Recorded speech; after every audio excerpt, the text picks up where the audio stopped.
নমস্কার বন্ধুরা, আজকে আমি একটা ইলিশ মাছের একটা রেসিপি বানাবো। ইলিশ মাছ তো অনেক রকম করেছি, আজকে করব কচুর মুখি দিয়ে ইলিশ মাছের ঝোল।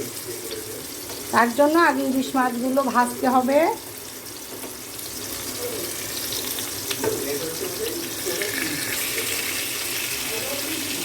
ইলিশ মাছগুলো এভাবে দিয়ে সুন্দর করে এটা ভেজে নেবে আগে।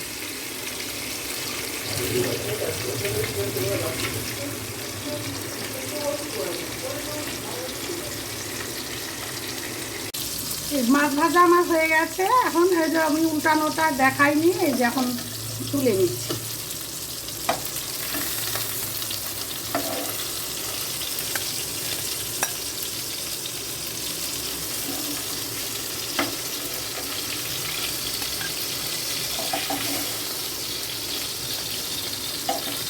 এই মাছগুলো বন্ধুরা, ভালো মাছ খাওয়াটার পরে যেগুলো থাকে অবশিষ্ট, সেগুলো দিয়েই এই রান্নাগুলো আমি করি। আপনারাও তাই করবেন, দেখবেন ভালো লাগবে খেতে। হ্যাঁ, এই যে কচুরমুখী বা গাঠি কচু আপনারা যাই বলুন, এটা দিয়ে এই মাছটা রান্না হবে। তার জন্য এটা আগে গরম জলে সেদ্ধ করে একটু ভালো করে পরিষ্কার করে ধুয়ে নিয়েছি। এখন এটা ভাজবো।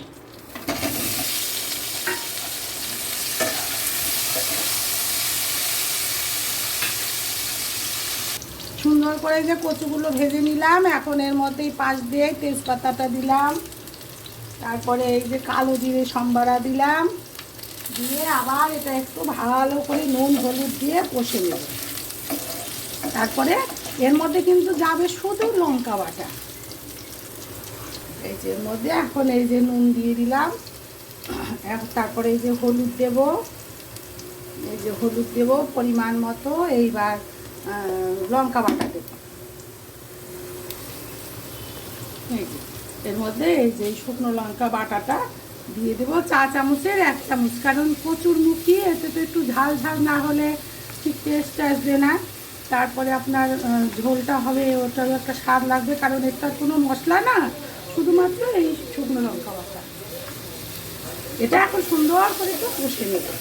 আর গরম জল করে রেখেছি বন্ধুরা, আপনারাও কিন্তু বলি আমি যে গরম জল দিয়ে এই জাতীয় রান্নাগুলো করবেন, দেখবেন একটা নালসে ভাব হবে না, আর খেতেও খুব স্বাদ হবে। কচুরমুখিটারও খুব একটা টেস্ট আসবে, একদম গলে মাখনের মতো হয়ে যাবে। মশলা কষানো একদম হয়ে গেছে, এই যে তেল বেরিয়ে গেছে, অতএব মশলা কষানো রেডি। এবার এখন গরম জল দিয়ে দিব।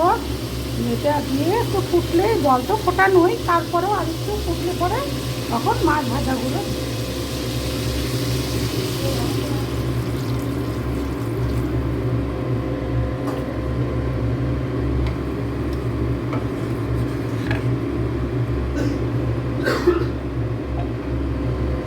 এবার এটা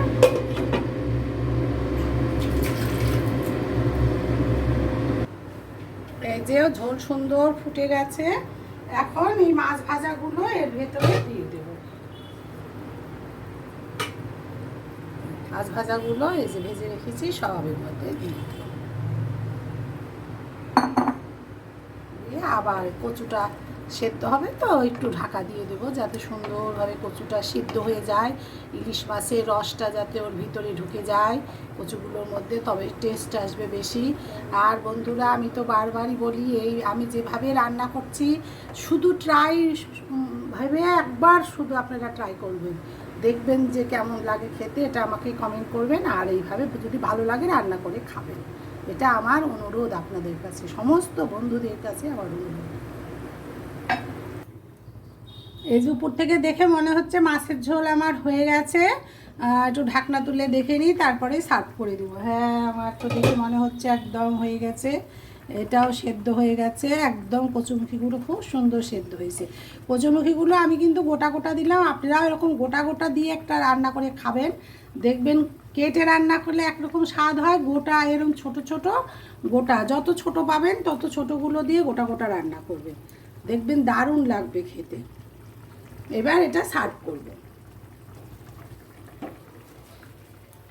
এই যে আমার একদম এই ইলিশ মাছ, একটু মাথা দিয়েছি কারণ আমার ছেলে মাথা ভীষণ খেতে ভালোবাসে, তাই এই মাথা দিয়ে মাছ দিয়ে কচুমুখি দিয়ে আমি যেভাবে রান্না করার মধ্যে কিন্তু কোনো মশলা দিনই, আপনারা দেখেছেন, শুধুমাত্র শুকনো লঙ্কা বাটা আর কালো জিরে তেজপাতা সম্বারা, এইভাবেই রান্না করে খাবেন।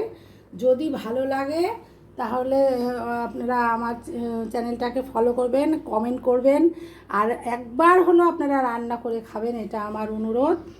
আর কেমন লাগলো দেখে সেটা কমেন্ট করবেন, শেয়ার করবেন, ফলো করবেন। যারা নতুন বন্ধু ফেসবুক থেকে দেখলে মীরা রসিঘরে যেয়ে ফলো করবেন, আর যদি ইউটিউবে যান তাহলে মঞ্জুরি ঘর চ্যানেল খুলে ওখানে আপনারা সাবস্ক্রাইব করবেন নতুন বন্ধুরা। আর যারা আমার আগে থেকে এখন বন্ধু আছেন তারা সকলেই কমেন্ট করবেন, শেয়ার করবেন, লাইক করবেন। আজকের মতো টাটা।